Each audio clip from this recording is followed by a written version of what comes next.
On July 30th, 1863, a boy was born in the city of Springwells, Michigan.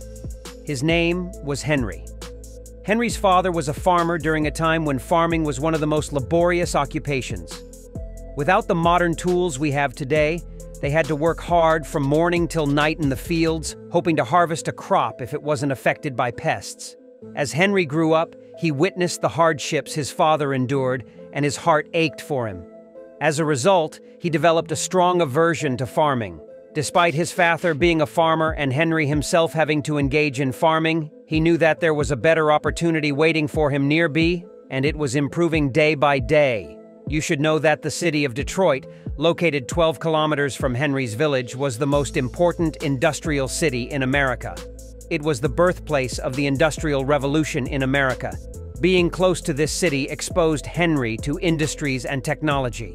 At the age of 12, Henry became so interested in technology that he wanted to be involved in technical work. For example, when a neighbor's clock broke, he said, "I can fix it," even though he had no idea how it worked. He just had the desire to open it up and see how it was made. When Henry turned 14, he saw a steam-powered engine for the first time. His entire focus shifted to it, and he thought, "I need to understand how this works." He tried to get a job at the railroad to learn how steam engines worked on locomotives. He approached the railroad administration many times, but they told him he was not of legal age and couldn't be given a job. They said, "Come back when you're 16. However, when Henry turned 16, instead of going for a job at the railroad, he went to work for a mechanic who repaired these engines. In 1880, when Henry was 17 years old, he encountered something fascinating. An Englishman showed him a gasoline engine, which was built by Nikolaus Otto in Germany.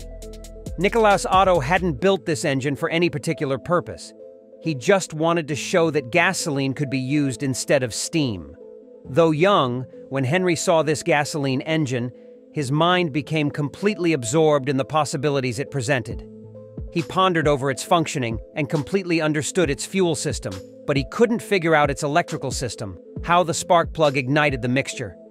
He said to himself, "I need to learn about electricity." He went to the branch of Edison Electric in Detroit and requested a job. They gave him a job because he wanted to delve into electricity. This branch of the Edison Company provided electricity to around 1,000 homes in that area. Henry works so well in this company that he goes higher every day, and when he reaches the age of 28, he becomes the CEO of this company. It is in this position that he also builds his first gasoline engine in the workshop of this company. When his engine is ready, he tells himself that he should improve it and put it on a carriage so that it becomes a car. The first car, made by Henry Ford in 1896, when he is 33 years old, is ready. He named the car Quadricycle. Henry also made a 2-speed gearbox for his car. However, his engine did not have a radiator, so it would get hot after a few minutes of running. Finally, Henry adds a radiator to his car. Meanwhile, a customer appears and offers $200 for his car. Henry says, "Even better, I'll take the money and build a better one." He receives $200, which is equivalent to $6,000 today, and delivers the car to the customer. Henry builds another quadricycle, but not for sale. He wanted to conduct various experiments and identify the flaws in the quadricycle. Eventually, in 1899, he opens a company and names it Ford Motor Company, a name that still exists. You know that Edison was a major investor, and capitalists would come to invest in his company. Ford was previously the CEO of Edison's company. That's why all the investors knew him until they found out that he had started this new company. They said, we will go to his company and invest because we know the person behind it." And he starts producing quadricycles in his factory, but things don't go well. For 2 years, everyone works, but they can only produce 20 quadricycles. Henry wonders why it takes so long. How can we increase our production? The company was not profitable in this situation. So many investors asked for their money back. The investors took their money one by one, which not only put the factory to sleep but also caused the factory to go out of business. After that, Henry became poor again. You know that successful people never give up easily. Despite his poverty, Henry was always thinking about how to start a factory that could have high production. Henry thought about what to do with paper and pen, how to produce a successful car. He designed a car that was better than the quadricycle. at least on paper. But as he designed the car, he also thought about the concept of an assembly line. These designs and thoughts by Henry Ford led to one of the most important inventions of the 20th century, the assembly line, which did not exist until that day. When we reach 1905, Henry gathers himself and launches another factory. A factory where the assembly line is created. Just 1 year later, in 1906, 300 people work on this assembly line and 25 Ford Model T cars are produced every day. If it weren't for the invention of the assembly line, it would not have been possible. The assembly line was working. However, Henry was not satisfied. He said it should be better and faster. In the same year, 1906, Henry does another important thing. He opens another company called Ford Engine Company, which specializes in producing engines and gearboxes. He no longer had to get engines or gearboxes from someone else.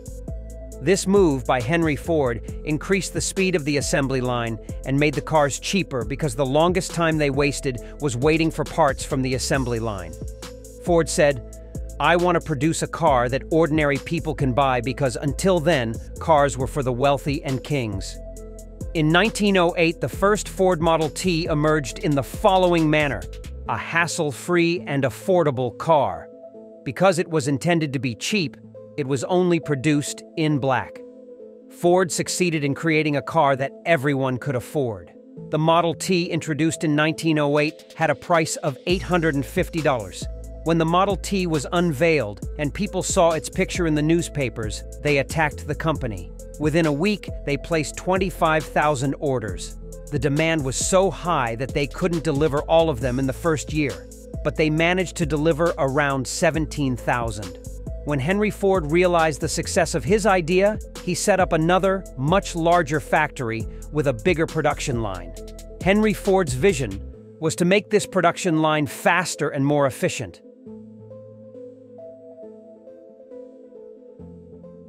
As a result, production increased steadily each year. By the time we reached 1910, they were delivering over 20,000 Model T cars. However, only 6 years later, in 1916, Ford was producing 500,000 Model T cars per year. Henry Ford wanted not only to make a profit, but also for people to benefit from his cars. That's why he increased production, which in turn lowered the prices of the cars. Despite producing the cheapest car in the world, you should remember that in 1908, the Ford Model T cost $850. But 8 years later, in 1916, it was even lower at $360, which was less than half the initial price. Ford used to say that every American should have one car. Henry Ford had built such a revolutionary and advanced company that for over 20 years it had no competitors in the world. In those years, over 60% of the cars in America were Ford Model Ts, until finally, other companies were able to start competing with Ford in the late 1920s. Companies like Dodge Brothers, Chrysler, and General Motors. You should know that at that time, Dodge Brothers and Chrysler were not together. During this period, Henry Ford was one of the richest people in the world, although not richer than John D. Rockefeller or Andrew Carnegie. Moreover, it should be noted that Adolf Hitler took inspiration from Henry Ford for the Volkswagen. Hitler liked Ford so much that he always had a picture of him in his office, saying that he was a hero because he had launched a revolution for himself. Henry Ford remained the head of the company until the age of 81, and the company is no longer the same as before. The company had become so influential that during World War II, Boeing's bombers were built in the Ford company. The reason was that they needed a large number of bombers, and Boeing's facilities were insufficient. Therefore, they turned to the largest company in America, Ford, to start building bombers. In 1945, when Henry Ford was 81 years old and suffering from heart problems, he stepped down as the head of the company and handed it over to his grandson, Henry Ford II, because his son had passed away 2 years before that date due to stomach cancer. However, he did not like retirement, so 2 years later in 1947, he passed away due to a heart attack. Today, Ford Motor Company is one of the largest automotive companies in the world. The company is publicly traded, but the Ford family still holds significant power in the company. They control 40% of the company themselves. This company produces cars on 5 continents, and some of its products are the best-selling in the world, such as their Ford F-150 truck.